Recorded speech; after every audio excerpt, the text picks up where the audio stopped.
Chapter 13. The Brain, a broadcasting and receiving station for thought.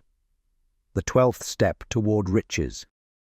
More than 20 years ago, the author, working in conjunction with the late Dr. Alexander Graham Bell and Dr. Elmer R. Gates, observed that every human brain is both a broadcasting and receiving station for the vibration of thought.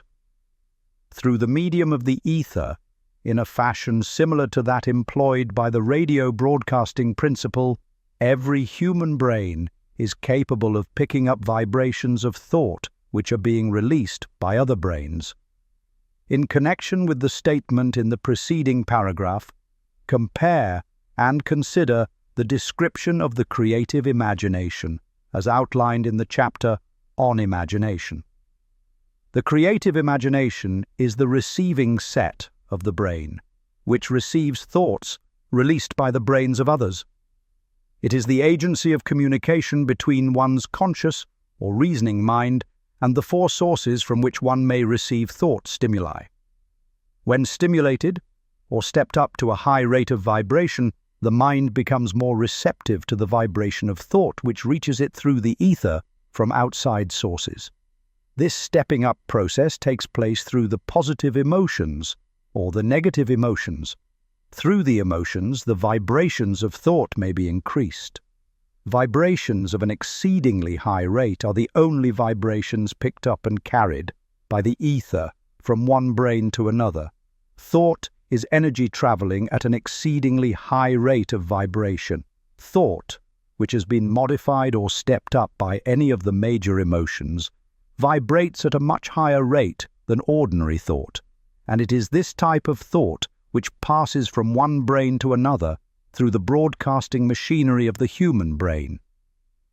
The emotion of sex stands at the head of the list of human emotions as far as intensity and driving force are concerned. The brain which has been stimulated by the emotion of sex vibrates at a much more rapid rate than it does when that emotion is quiescent or absent. The result of sex transmutation is the increase of the rate of vibration of thoughts to such a pitch that the creative imagination becomes highly receptive to ideas which it picks up from the ether.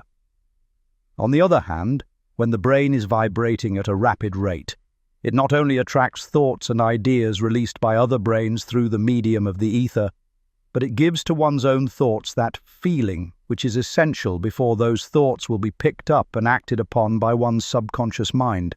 Thus, you will see that the broadcasting principle is the factor through which you mix feeling or emotion with your thoughts and pass them on to your subconscious mind. The subconscious mind is the sending station of the brain, through which vibrations of thought are broadcast. The creative imagination is the receiving set, through which the vibrations of thought are picked up from the ether, along with the important factors of the subconscious mind and the faculty of the creative imagination, which constitute the sending and receiving sets of your mental broadcasting machinery. Consider now the principle of auto-suggestion, which is the medium by which you may put into operation your broadcasting station. Through the instructions described in the chapter on auto-suggestion, you are definitely informed of the method by which desire may be transmuted into its monetary equivalent. Operation of your mental broadcasting station is a comparatively simple procedure. You have but 3 principles to bear in mind and to apply when you wish to use your broadcasting station: the subconscious mind, creative imagination, and auto-suggestion. The stimuli through which you put these 3 principles into action have been described. The procedure begins with desire. The greatest forces are intangible. The Depression brought the world to the very borderline of understanding of the forces which are intangible and unseen. Through the ages which have passed, man has depended too much upon his physical senses and has limited his knowledge to physical things which he could see, touch, weigh, and measure. We are now entering the most marvelous of all ages, an age which will teach us something of the intangible forces of the world about us. Perhaps we shall learn, as we pass through this age, that the other self is more powerful than the physical self we see when we look into a mirror. Sometimes men speak lightly of the intangibles, the things which they cannot perceive through any of their five senses, and when we hear them, it should remind us that all of us are controlled by forces which are unseen and intangible. The whole of mankind has not the power to cope with, nor to control the intangible force wrapped up in the rolling waves of the oceans. Man has not the capacity to understand the intangible force of gravity, which keeps this little earth suspended in mid-air and keeps man from falling from it, much less the power to control that force. Man is entirely subservient to the intangible force which comes with a thunderstorm, and he is just as helpless in the presence of the intangible force of electricity. Nay, he does not even know what electricity is, where it comes from, or what is its purpose. Nor is this by any means the end of man's ignorance in connection with things unseen and intangible. He does not understand the intangible force and intelligence wrapped up in the soil of the earth, the force which provides him with every morsel of food he eats, every article of clothing he wears, every dollar he carries in his pockets. The dramatic story of the brain. Last but not least, man, with all of his boasted culture and education, understands little or nothing of the intangible force, the greatest of all the intangibles, of thought. He knows but little concerning the physical brain and its vast network of intricate machinery through which the power of thought is translated into its material equivalent. But he is now entering an age which shall yield enlightenment on the subject. Already men of science have begun to turn their attention to the study of this stupendous thing called a brain, and, while they are still in the kindergarten stage of their studies, they have uncovered enough knowledge to know that the central switchboard of the human brain, the number of lines which connect the brain cells one with another, equal the figure 1, followed by 15 million ciphers. "The figure is so stupendous," said Dr. C. Judson Herrick of the University of Chicago, "that astronomical figures dealing with hundreds of millions of light-years become insignificant by comparison. It has been determined that there are from 10 billion to 14 billion nerve cells in the human cerebral cortex, and we know that these are arranged in definite patterns. These arrangements are not haphazard. They are orderly. Recently developed methods of electrophysiology draw off action currents from very precisely located cells, or fibers with microelectrodes, amplify them with radio tubes, and record potential differences to a millionth of a volt.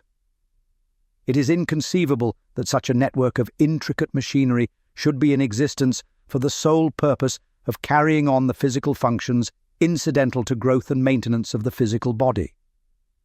Is it not likely that the same system, which gives billions of brain cells the media for communication one with another, provides also the means of communication with other intangible forces? After this book had been written, just before the manuscript went to the publisher, there appeared in the New York Times an editorial showing that at least one great university and one intelligent investigator in the field of mental phenomena are carrying on an organized research through which conclusions have been reached that parallel many of those described in this and the following chapter. The editorial briefly analyzed the work carried on by Dr. Rhine and his associates at Duke University, viz. What is telepathy? A month ago we cited on this page some of the remarkable results achieved by Professor Rhine and his associates in Duke University from more than 100,000 tests to determine the existence of telepathy and clairvoyance. These results were summarized in the first 2 articles in Harper's Magazine.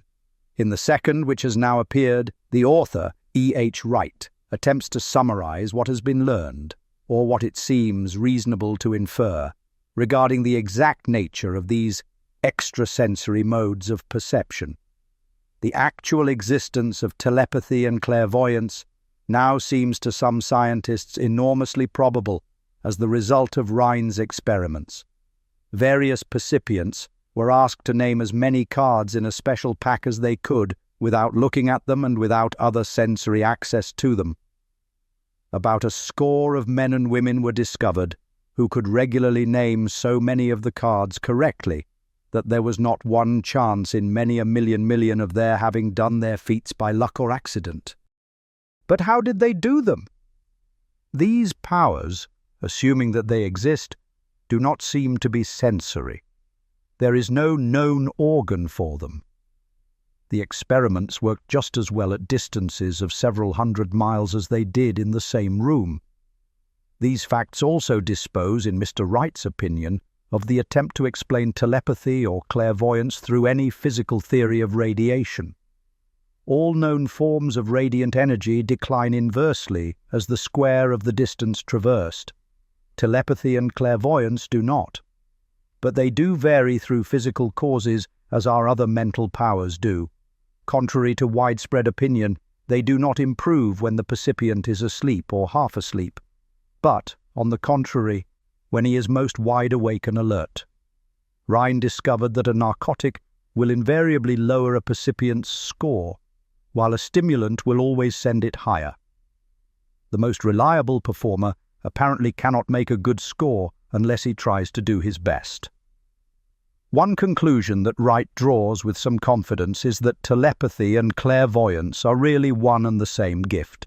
That is, the faculty that sees a card face down on a table seems to be exactly the same one that reads a thought residing only in another mind.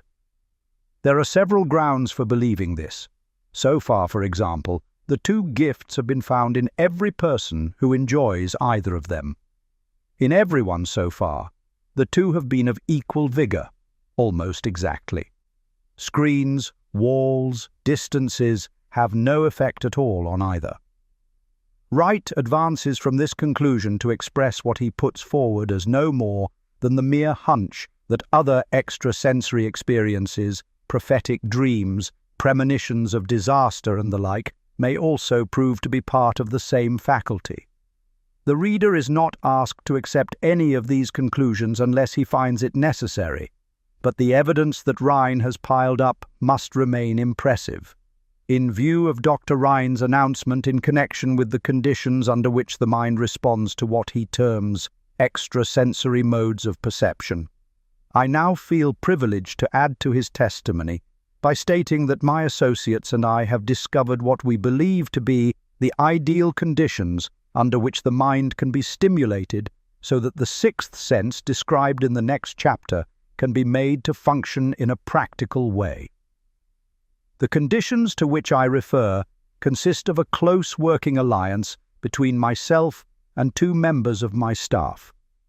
Through experimentation and practice, we have discovered how to stimulate our minds by applying the principle used in connection with the invisible counselors described in the next chapter, so that we can, by a process of blending our three minds into one, find the solution to a great variety of personal problems which are submitted by my clients. The procedure is very simple. We sit down at a conference table, clearly state the nature of the problem we have under consideration, then begin discussing it. Each contributes whatever thoughts that may occur.